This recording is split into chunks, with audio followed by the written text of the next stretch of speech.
মামলা যে আছে ভুলে গেছি তো আমি। ধরো এদিকে যে একটা রেস্টুরেন্ট আছে কোন জায়গায়?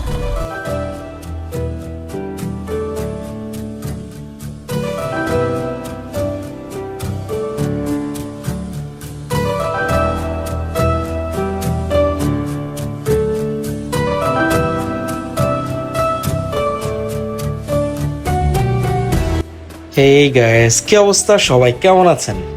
আজকে অনেক দিন পরে বউকে নিয়ে একটু ঘুরতে বেরিয়েছি, কিন্তু দেখেন ঘুরতে বের হওয়ার পরে এরকম একটা বৃষ্টি নামবে, ঘোড়াটাই পুরো মাটি করে দিচ্ছে আমার। অনেক দিন পরে বেরিয়েছি ওকে নিয়ে, এমনিতে বের হওয়া হয় না, কিন্তু আজকে মনে হলো যে আজকে একটু বের হই। কিন্তু বৃষ্টিটা এরকম ভাবে পড়তেছে, মাত্রই বাসা থেকে বের হয়েছে আর বৃষ্টিটা ঝমঝমিয়ে নামছে।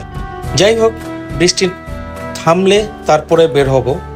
আজকে কোথায় যাব, কি করব, সব কিছু নিয়ে আলোচনা করব আপনাদের সাথে। আজকে নতুন একটা জায়গায় যাব।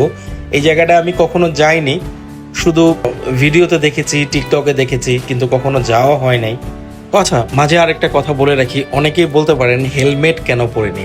আমার চুলটা একদম ভেজা ছিল, গোসল টোসল করে একদম বেরিয়েছি। বৃষ্টির দিনে যদি রোদ না ওঠে, হেলমেটটা যদি ভিজে যায়, এমনিতেই খুব বাজে একটা স্মেল বেরো। এই জন্য আর কি হেলমেটটা এখন পরিনি, চুলটা একটু শুকাক তারপরে হেলমেটটা পরবো।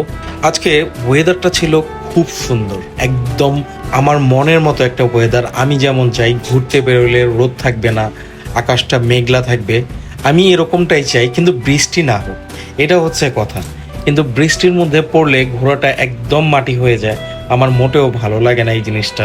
তাই ওয়েদারটা আমার জন্য আজকে পারফেক্ট একটা ওয়েদার, আমার খুব ভালো লাগে এই ওয়েদারটা। ও মাই গড, কত মামলা যে আছে ভুলে গেছি তো আমি। কত মামলা যে আছে ভুলে গেছি না। ঠিক আছে, হ্যাঁ, আরে অটো মামলা হয়ে যায়। Sorry sorry sorry. দেখলেন তো, অটো মামলা যে ছিল, আমার এটা একদম মাথায় ছিল না। হেলমেট না পরেই অনেকটা দূর চলে এসেছিলাম, অলমোস্ট আমি অফিসার্স ক্লাবের সামনে চলে এসেছি। তারপরে আমার মনে হয়েছে আরে হেলমেট তো পরিনি, এখানে তো হেলমেট ছাড়া চালানো যাবে না। পরে হেলমেটটা আমি সাথে সাথেই পরে নিই। পরে অনেকটা রাস্তার আমি ভিডিও করিনি, আপনারা রোডটা দেখে অবশ্যই বুঝতে পেরেছেন এটা আমি চলে এসেছি প্রায় 100 ফিট। কারণ হচ্ছে আমি যখন মহাখালী ফ্লাইওভারে, তখন অনেক বৃষ্টি হচ্ছিল, আমি একদম প্রায় ভিজেই যাচ্ছিলাম। পরে কি আর করব, পরে ক্যামেরাটাও রেখে দিয়েছিলাম ওখানে, একটু দাঁড়িয়ে অনেকক্ষণ, প্রায় আমি 15 থেকে 20 মিনিট ওয়েট করতেছিলাম, তারপরেও বৃষ্টি কমতেছিল না। পরে যখন কমলো তারপরে রওনা দিয়েছি, এসে আবার এখানে অটতেছি, এখানে প্রচুর পরিমাণ রোদ। যাই হোক, ওয়েদারটা তো ভালো হয়ে গেছে। ও হ্যাঁ, আপনাদের একটা জিনিস বলি, আমার এই ক্যামেরার ভিডিওগুলো কেমন হয় বা ক্যামেরার অ্যাঙ্গেলগুলো কেমন হয়, ভিডিওটা কিভাবে করলে আরও সুন্দর হয়, আপনারা কমেন্টে আমাকে অবশ্যই জানাবেন। কারণ আপনাদের মূল্যবান কমেন্ট আমাকে ভিডিও বানাতে অনেক বেশি হেল্প করে। কারণ এই ক্যামেরাটা আমি কিনেছি অনেক কষ্ট করে, অনেক টাকা জমিয়ে তারপরে ক্যামেরাটা কিনেছি। এক একটা শখ পূরণ করতে অনেক অনেক টাকা খরচ হয়। এটা অবশ্যই আপনারা যারা শখের কোনো জিনিস কিনে থাকেন, তারা অবশ্যই জানবেন একটা কষ্ট করে জিনিস কেনা কতটা কষ্টকর। যাই হোক, কথা বলতে বলতে চলে আসলাম সেই কাঙ্ক্ষিত জায়গা। আপনারা হয়তোবা অনেকেই ধারণা করতে পেরেছেন আমি কোথায় এসেছি। হ্যাঁ, এটা হচ্ছে, বলেই দেই, এটা হচ্ছে উদয়পুর। উদয়পুরটা হচ্ছে 100 ফিটের এখানে। এটা একটা রেস্টুরেন্টটা সুন্দর, কিন্তু এটা অনেক ভাইরাল একটা রেস্টুরেন্ট। আমি কখনো আসি না এখানে, কারণ হচ্ছে আমি সবসময় সবকিছুতে পরেই যাই।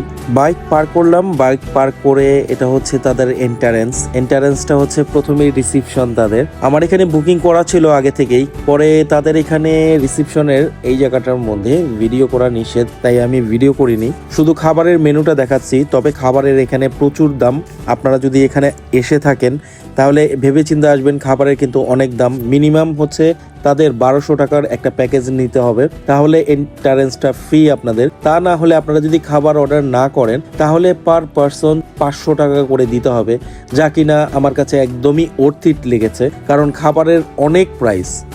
আবার এক্সট্রা 5% তাদের সার্ভিস চার্জ। সব কিছু মিলিয়ে আমার মোটেও ভালো লাগেনি।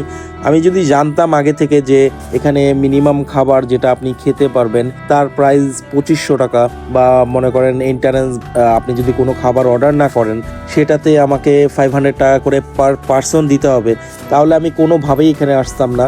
কারণ হচ্ছে আমার এত সুন্দর জায়গা দেখার লোভ নেই ভাই। যাই হোক, তারপরে যখন এসেই পড়েছি তাও আর কিছু করার নেই, কারণ যে খাবার নিয়েছি সেই খাবার কোনোভাবেই 2500 টাকার মধ্যে না। সেটা আপনার 300 থেকে 400 টাকা বা 500 টাকায় যদি নিত তারপরেও ভালো ছিল।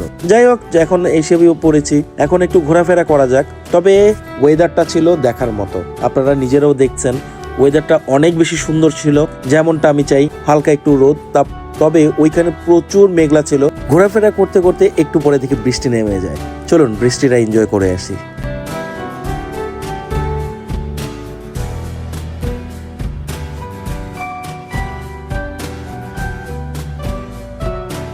ঘড়ির কাঁটা তখন 5টা, বৃষ্টি অনবরত পড়তেই আছে। পরে চিন্তা করলাম খাবারটা সেরে নেওয়া যাক। এদিক দিয়ে বউ আর আমি একটা ছোট্ট রিল বানিয়ে ফেলি। এখানে দুষ্টমি করতে করতে আমাদের একটা রিলও হয়ে যায়। পরে বৃষ্টিটা থামার পরে আমরা আরো কিছু রিল বানাই। রিল বানানোর পরে সন্ধ্যা গড়িয়ে আসে, সন্ধ্যাটা আরো বেশি সুন্দর ছিল। ওইখানে যে লাইটগুলো জ্বলে বিল্ডিংটার মধ্যে এত সুন্দর লাগতেছিল যা বলার বাইরে। যাই হোক, সবকিছু মিলিয়ে টাকা উসুল হয়নি, কারণ আমার কাছে এত টাকা অর্থিটি মনে হয়েছে। কারণ আপনি যদি খাবার না খান তাহলে না খেলে আপনাকে 500 করে পার পার্সন পে করতে হবে, যেটা আমার কাছে অনেক বেশি মনে হয়েছে। মোটেও ভালো লাগেনি বিষয়টা। আবার আপনি যদি খাবার নেন, খাবার 1200 টাকার খাবারের মধ্যে অনেক কিছু নেই। পরে আমরা 2500 টাকার যে প্যাকেজটা আছে সেটা নেই দুইজনের জন্য। তবে দুইজনের জন্য 2500 টাকা অনেক 2500 টাকার খাবার অর্ডার করলে আপনি এন্ট্রান্সটা ফ্রি পাচ্ছেন। সো আমার কাছে মোটেও ভালো লাগেনি। আপনাদের যাদের টাকা বেশি আছে তারা অবশ্যই যাবেন এখানে, কিন্তু আমি কোনোদিন যাইনি, তাই চিন্তা করলাম একটু ঢাকার বাইরে কোথাও একটু ঘুরে আসি। ঢাকার বাইরে না, ঠিক এটা ঢাকার ভেতরই। পরে এই আর কি, পরে ওখান থেকে বের হয়ে ঢাকা ভার্সিটিতে আসলাম একটু চা খাওয়ার জন্য। ভিডিওটা একটু লং হয়ে গেছে, তার জন্য আগেই ক্ষমা প্রার্থী, কারণ আপনাদের এই ইনফরমেশনগুলো দেওয়া দরকার ছিল, তাই দিলাম। সবাই ভালো থাকবেন এবং সুস্থ থাকবেন।